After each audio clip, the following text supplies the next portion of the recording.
abukatan. O kitang mga tao ang mga labing pinili nga magdumala niini. Isip mga tigpanalipod sa kinaiyahan, kita ang gitahasan aron makaamuma niini. Ang mga lumad ang gituuhang unang nagtikad sa yutang kabilin, ug isip tribo nga ang pag-uma maoy pinakaunang tinubdan sa panginabuhian. Ang pagbahin-bahin sa yuta maoy unang lakang sa angay ug husto nga pag-angkon-angkon sa luna nga tikaron. Apan, kasubo lamang pamalandungon nga ang kasing-kasing maoy muguba sa maayong kabubuton batok sa kadugo o igsuon, og labi pa kung dili kini mahusay maoy hinungdan sa paghunos sa usa ka kinabuhi.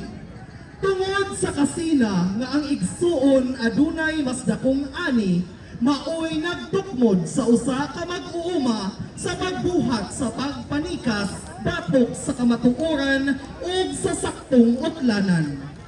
Sa dili mapugngang pagbati sa kahakog, kini maoy nahimong mitsa sa pagsugod sa kagubot sa dihang giangkon na sa usa ka mag-uuma ang yuta nga gipinag-iya sa iyang igsuon ug didto nagisi ang kalinaw sa ilang tribo. Bisan pa man sa mga panghitabo, ang kasibot sa pagtinabangay maoy naghari sa mga kasing-kasing sa mga lumulupyo o pinaagi sa pagpakitabang sa babaylan, ang tanan na hibalik pinaagi sa pagpinasayloay. Pinaagi sa paghimo og tampuda, ang duha ka managsuong mag-uuma, nagsaad sa dili pagbuhat pag-usab sa ingon og magkinabuhi nga malinawon, manggihatagon og madagayaon.